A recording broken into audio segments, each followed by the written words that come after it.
ओम वंदे गौ मातरम। मित्रों, ब्रह्मलीन संत श्री डोंगरे जी महाराज द्वारा रचित श्रीमद् भागवत रहस्य कथा का हम पठन कर रहे हैं। श्री कृष्ण गोविंद हरे मुरारी, हे नाथ नारायण वासुदेवाय। जय श्री कृष्ण। मित्रों, आप जिस देवी देवता को मानते हैं उसके नाम से एक बार कमेंट अवश्य करिए, क्योंकि भक्ति का एक यह भी प्रकार है।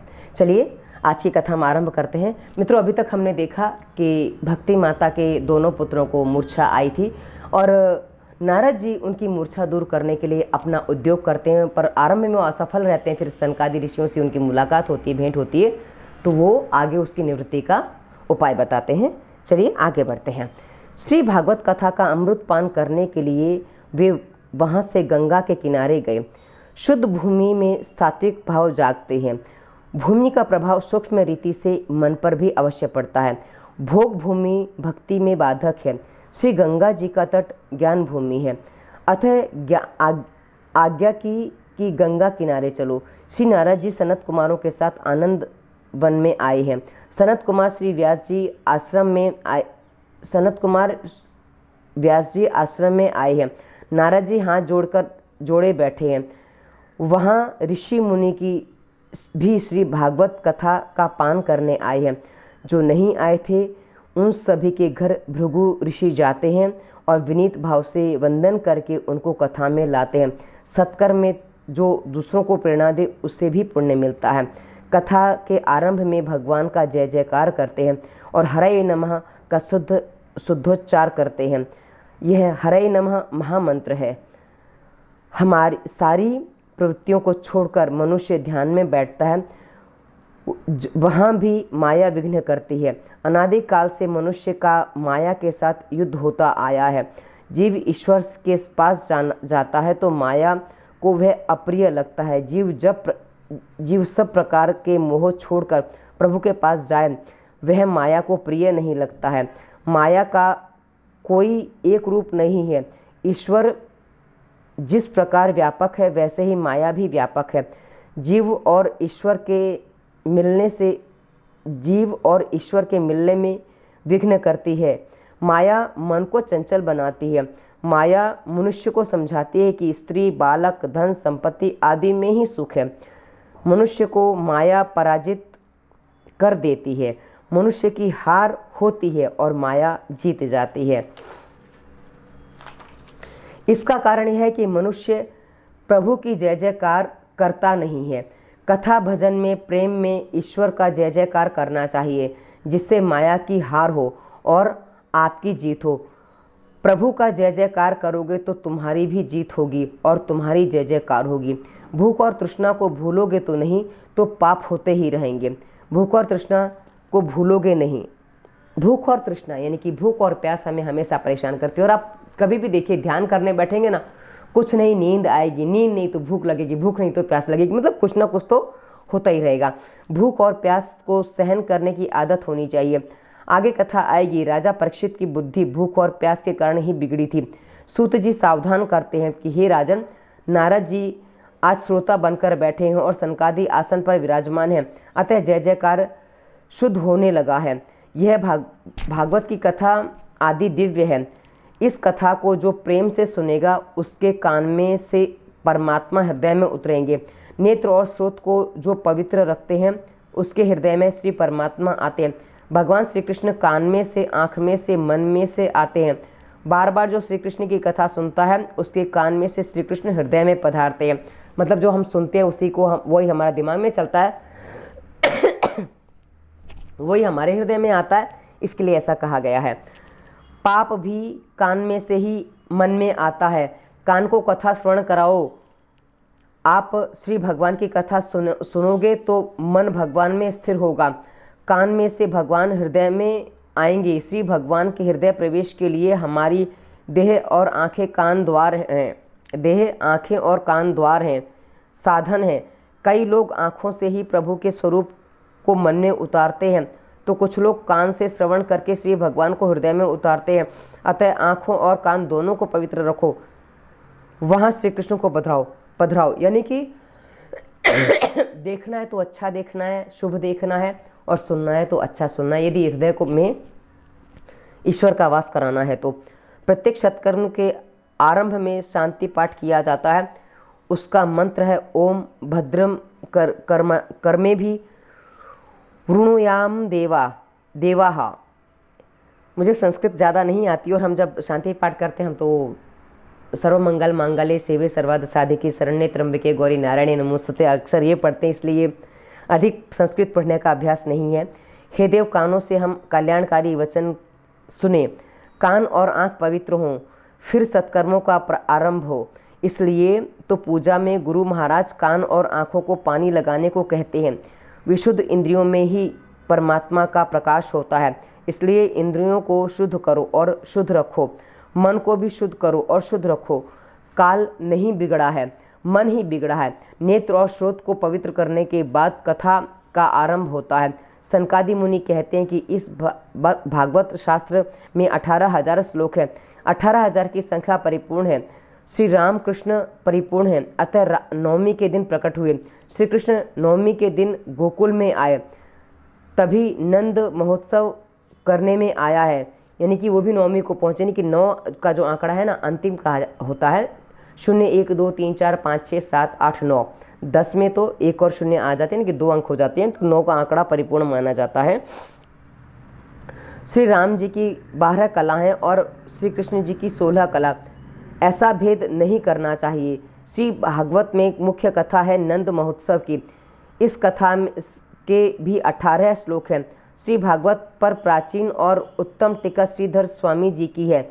उन्होंने किन्हीं सांप्रदायिक सिद्धांतों का सहारा न लेकर स्वतंत्र रीति से भागवत तत्व का विचार किया है। इस श्रीधर टीका पर बंशीधर महाराज की टीका है।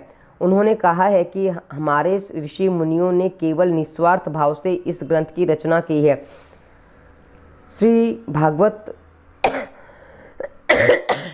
श्रीमद् भागवत की महिमा का वर्णन कौन कर सकता है।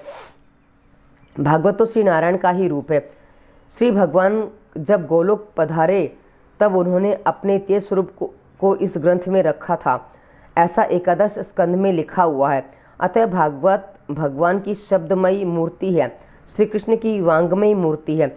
उद्धव जी ने जब पूछा कि आपके स्वर्ग धाम गमन के बाद इस पृथ्वी पर अधर्म बढ़ेगा तो धर्म किसकी शरण में जाएगा। श्री भगवान ने तब कहा कि मेरे भागवत का जो आश्रय लेगा उसके घर में कली नहीं आ सकेगा। श्री भागवत भगवान का नाम स्वरूप है। नाम स्वरूप से ही अन्य रूप सिद्ध होते हैं। मन के मैल को दूर करने के लिए ही यह भागवत शास्त्र है। मन को शुद्ध करने का साधन भागवत कथा है। यह कथा सुनने के बाद भी यदि पाप करना चालू रखेंगे तो यमदूतों की ओर से 2 चांटे और खाने पड़ेंगे। और 2 चांटे का मतलब है आजकल जो बीमारियां होती हैं ना, वो यमदूत के चांटों ही हैं कि अभी ले जाने का समय नहीं आया, तुम गड़बड़ कर रहे हो तो चांटे पड़ गए, यानी कि बीमार पड़ गए। ईश्वर के साथ प्रेम करने का साधन यह भागवत शास्त्र है। मनुष्य, पत्नी, धन संपत्ति, अब यहाँ मनुष्य जो पत्नी कहा गया ना, तो स्त्री को पुरुष और पुरुष को स्त्री, ये दोनों आ जाते हैं यहाँ पे।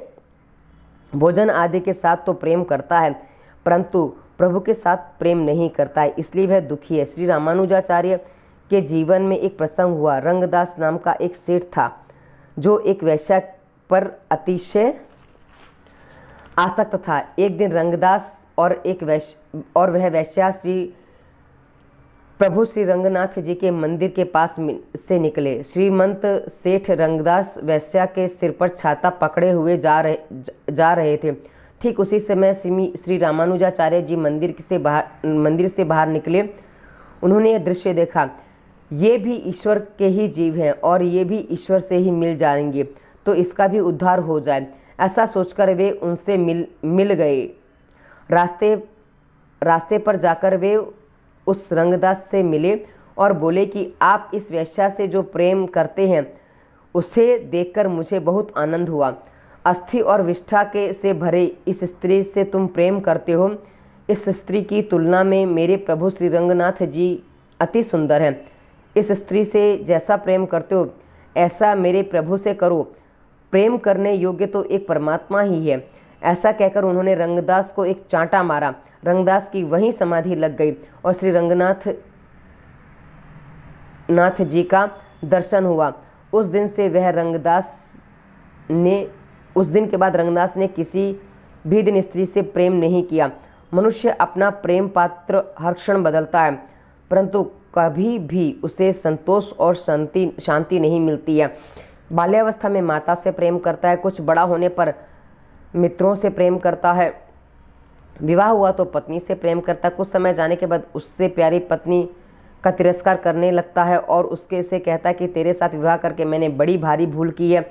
उसके बाद वह पुत्रों से प्रेम करता है, उसके बाद वह धन संपत्ति से प्रेम करता है। अतः ईश्वर को ही प्रेम पात्र बनाओ कि जिससे प्रेम का पात्र बदलने का प्रसंग न आए।